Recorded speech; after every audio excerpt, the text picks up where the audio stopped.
जवान बेटे को खोने वाली मां का छलका दर्द, लगाई न्याय की गुहार।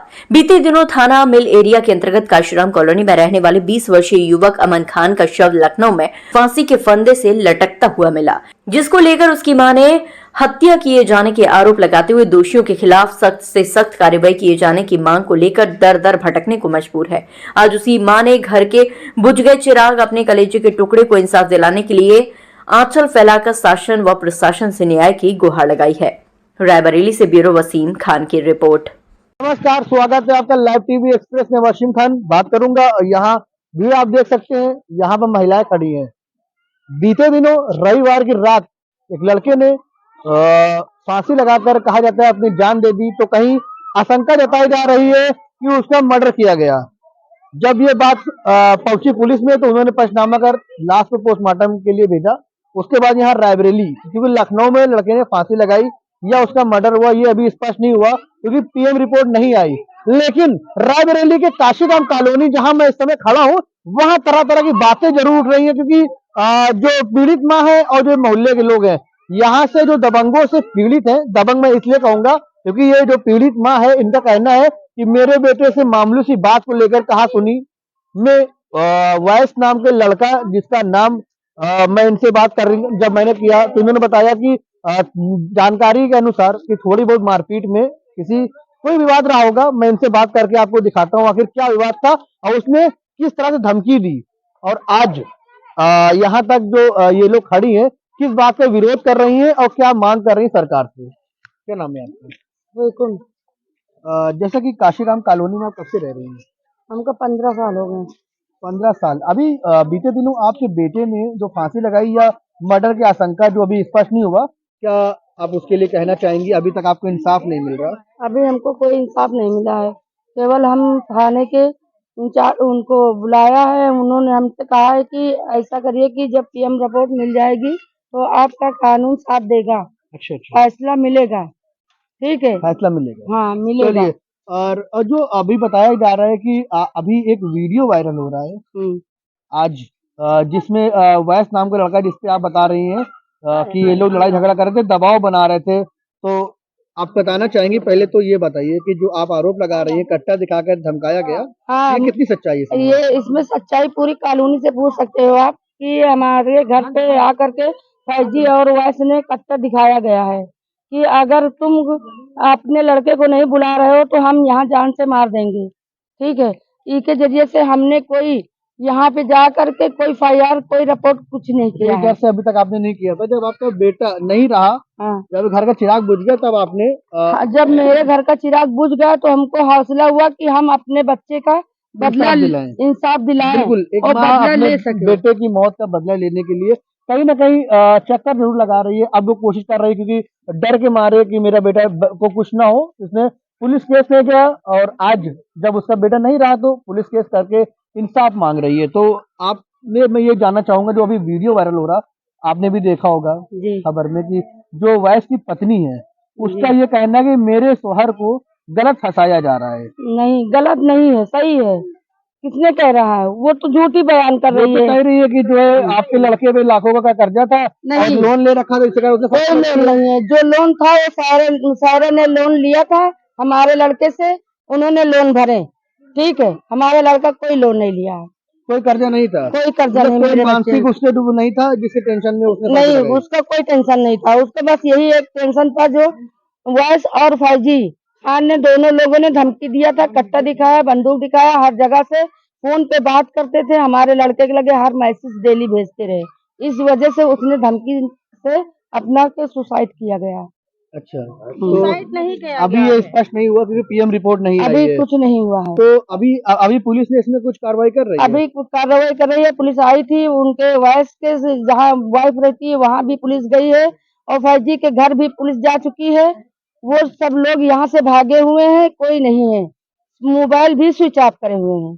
क्यों करे? अगर अपराधी नहीं है तो क्यों ऐसा कर रहे हैं कि भाग रहे हैं? तो उसकी बीवी तो आरोप लगवा रही है कि हमारे पति पे गलत आरोप लगाया जा रहा है, गलत उसको नहीं है, फंसाया सही जा रहा है, वो झूठ है, मक्कार है। इसमें पत्रकार का भी नाम निकल के आया है कि जो है गलत खबर चलाई जा रही है। नहीं, गलत खबर नहीं, एकदम सच है। पूरी कॉलोनी सच्चाई से साथ में बोली। देखिए, हमारे साथ पीड़ित की माँ है, जिनका साफ तौर से कहना है कि जो दबंग ऐसे लोग हैं जिनका नाम जो आ रहा है, चाहे वैस हो या फैजी, लेकिन जो यहाँ दहशत है, जो माहौल, क्योंकि ये पीड़ित माँ है, इन्होंने अपना बेटा खोया है, तो इनका दर्द तो बिल्कुल साफ जाहिर है। वहीं कॉलोनी के भी कुछ लोग हैं, क्योंकि भाई एक की बात पे नहीं किसी को कहा जा सकता कि वो गलत है, दबंग है, या कोई बेसिक गुंडाई करता होगा, या यूं कह ले जुआ खेलना आना, ये सारी चीजें मैं नहीं कह सकता। मैं यहाँ की जानकारी लेता हूँ कि यहाँ पे और भी लोग रह रहे हैं, कॉलोनी के लोग देख सकते हैं। कैमरामैन तो मैं एक बार कहूंगा हर लोग देखें, क्योंकि जब इतने लोग खड़े हैं तो कहीं ना कहीं कुछ तो सच्चाई होगी। और मैं यहाँ और भी लोग हैं जिनके भी लड़के को शायद मारा गया है। चाची क्या नाम है आपका? हमारा नाम रजनी मौर्य। रजनी मौर्य जी, कहाँ रहती हैं आप? काशीराम। काशीराम कब से रह रही हैं? अभी 20 साल हो 20 साल से आप काशीराम कॉलोनी में रह रही हैं। साल हमें बने रहे हुए। अरे फिर भी 8-10 साल, 4-5 साल से आप लगभग लंबे समय से रह रही हैं। जब से कॉलोनी बनी, इनका कहना है कि उसके बाद से ये रह रही है। फिलहाल तेज होने के कारण वो देर याद नहीं है, एक अलग विषय है। आप ये बताइए, जो लोग जैसे कि अभी पीड़ित माँ जिनका भी बेटा ने फांसी लगाई या मर्डर, ये भी स्पष्ट नहीं हुआ, लेकिन उसकी जान तो गई है, एक घर में चिराग बुझ गया। तो जैसा इनके साथ इन्होंने बताया कि जो वैस का जो नाम आया है, दबंग है, जो यहाँ जुआड़ वगैरह खेलता है, को मारा वो लगातार इन्हीं के बच्चों को टॉर्चर कर रहा था, जिसे धमका रहा था। तो आप लोगों का क्या कहना है उसके बारे में? और भी बच्चों को मारा हो। और भी लोगों को मारा है? हाँ, और भी हमारे बच्चे को मारा, तभी ना बोल रहे हैं। किस तरह से मारा? बेल्टों से मारा? 2-3 रॉकेट मारे हो, जो दूसरे के बीच में उनको बोलने ही नहीं चाहिए। 2-3 रॉकेट? हाँ, मतलब 3-4 दूसरे के रॉकेट मैटर में नहीं मारा। बोलना हाँ, चाहिए। दूसरे के क्योंकि जब घर का कोई बात होती है तो उसमें बिल्कुल किसी को हस्तक्षेप नहीं करनी चाहिए। माँ कह रही है कि उस बात को लेकर के किसी अपने विवाद में, यहाँ पर और भी लोग हैं, हम उनसे भी जाने, क्योंकि हम एक बात पर हम ये नहीं कह सकते कि किसी को कि कोई गलत है। जब और भी लोग हैं, अगर वो दबंग होगा या कोई ऐसी, तो कॉलोनी के और भी लोग होंगे जो इनसे पीड़ित होंगे। यहाँ पर एक और महिला है, इनसे भी जानते हैं। चाची क्या नाम है आपका? मेरा नाम है जरीना। जरीना? हाँ। कहाँ काशीराम में रह रही हाँ, हैं? ये काशीराम में रही थी। कब से रह रही हैं आप? हमको भैया हो गया 16 साल। 16 साल हो गए हैं आपको। तो बिल्कुल यहाँ के रहने वाले सबको जानते होंगे आप। सबको अच्छी ये लगा। वैस और फैजी कब से रह रहे हैं? वाइस पैदी का हम नहीं जाने कई साल से रही हैं। हम सबसे पहले आई हैं। अच्छा, तो 8 साल फिर भी से। काफी साल तो देखा तो होगा ही। हाँ, तो यहाँ पे वो लोग क्या करते रहते हैं?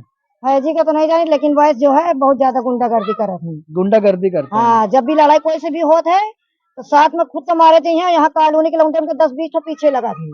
और अच्छा। बेल्ट पहले उतरी है। हमारे लड़के से भी झगड़ा हुआ। और अच्छा। हमारे घर भीतर घुस घुस के दौड़ा था हमारे खातिर। बिट्टो जो है बार बार पकड़ती रही इनका।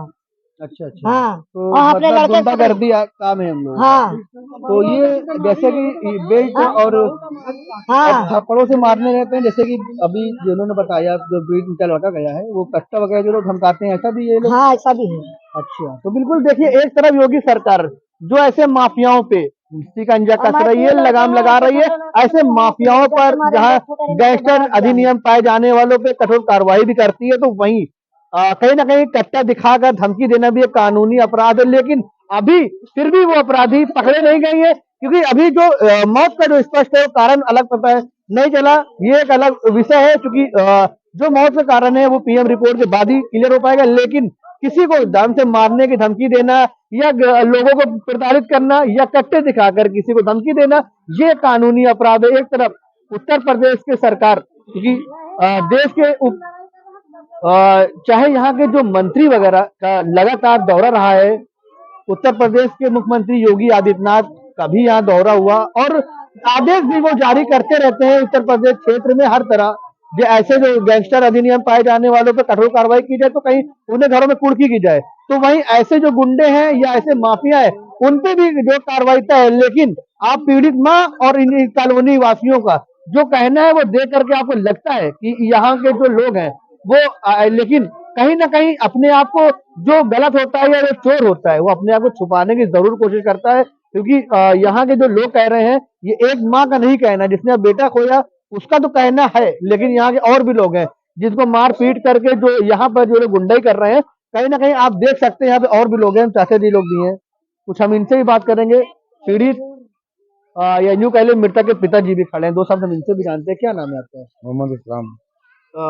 चाचा ये बताइए, जैसे कि अभी जो बात चल रही है यहाँ के और लोग बता रहे हैं कि वैस फैजी ये लोग लगातार यहाँ पे जुआ वगैरह खिलाते हैं, और जो लड़ाई झगड़ा कभी इनको मारना कभी उनको मारना, और आपका बेटा जो नहीं है यहाँ पे फैजी जब से आए हुए हैं, जब से जुआ बहुत होता है, जुआ वही खिलाते हैं, लड़कों को लेके आते हैं, बाहरी लड़के भी लेके आते हैं, जुआ यहाँ 1.5 2 लाख 2.5 लाख का जुआ होता है यहाँ और पे। ये जो वैस की अब पत्नी बंदे- कह रही है कि उनको गलत फंसाया जा रहा है, और जो लड़का फांसी लगा के मर रहा है वो लखनऊ में मर रहा है, और उसके पता लोन था जिसके कारण उसने जो है पैसों के तंगी के कारण उसने जो है लोन चुका पाया, लोन- और उसने अब जीवन ले समाप्त कर ली फांसी लगा के। नहीं फांसी नहीं लगाया उसने, गलत फांसी लगती कहाँ पे है, आप हमें बता दीजिए।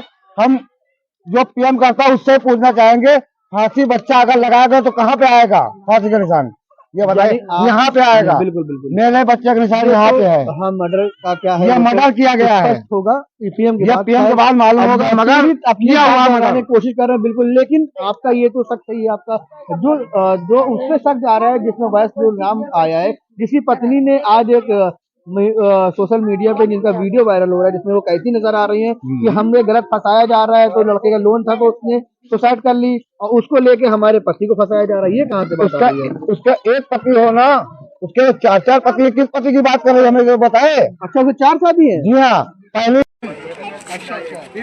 शादी का लड़का, हाँ। एक लड़का और है, चौथे ये है बस। बताओ किस पति के बारे में बात कर रही है। ये कहीं ना कहीं एक बड़ा सवाल है कि जहाँ जिस देश में या यूं कह लूं उत्तर प्रदेश क्षेत्र में हर तरह महिलाएं सेफ रहें, इस तरह से देश के प्रधानमंत्री नरेंद्र मोदी जी लगातार प्रयास कर रहे हैं, और बेटी बचाओ बेटी पढ़ाओ का नारा देते हैं। सशक्तिकरण में महिलाओं की सुरक्षा के लिए कानून बनाए गए और जागरूकता अभियान चलाकर हर महिला को जागरूक किया जाता है। वहीं महिलाओं को जब ऐसा अपने अधिकार का गलत इस्तेमाल करती है तो आखिर कोई ऐसा कानून क्यों नहीं बनता? क्योंकि जो महिला है वो गलत आरोप लगा करके कभी किसी को गलत फंसाती है, तो कहीं किसी को सही होने पर भी उन महिला को इंसाफ नहीं मिल पाता, क्योंकि इनका ये कहना है कि वो महिला जिसने आरोप लगाया मेरे शौहर गलत फंसाया जा रहा है, उसका कोई पहला शौहर नहीं है। इससे पहले भी शौहर था जिसपे उसने आरोप लगा करके दूसरा भी शौहर, उस पे भी ऐसे आरोप लगाया। किसी तरह से तीसरा जो भी होगा, और ये जो वैस नाम आज जो इस समय बताया जा रहा है कि उनका पति है, तो कहीं ना कहीं कुछ तो यहाँ पर जो ये लोग कह रहे हैं इसमें क्या सच्चाई है, ये तो जो खुलासा होगा तो उसके बाद मालूम होगा फिलहाल। लेकिन यहाँ पे जो पीड़ित हैं, यहाँ के जो कॉलोनी निवासी हैं, इनका साफ तौर से कहना है कि लगातार ये ऐसे दबंग है जो यहाँ के लड़कों को मार पीट का जो जुआ खिलाना, या फिर यूं कह ले कि अपनी दबंगई से राज करने की कोशिश कर रहे हैं, जो कि योगी राज जहां पर लोगों को इंसाफ मिल रहा है, वहीं ऐसे गैंगस्टर पे और ऐसे भूमाफियाओं या माफियाओं उन पर लगातार शिकंजा कसा जा रहा है। लेकिन आज भी इस तरह के लोगों पे कानून का डर नहीं होते हुए ऐसे लोगों को अगर इसे डर से जी रहे हैं, तो कहीं ना कहीं इसमें प्रशासन की लापरवाही जरूर देखने को मिल रही है। जुड़े रहिए हमारे लाइव टीवी एक्सप्रेस देखने के लिए।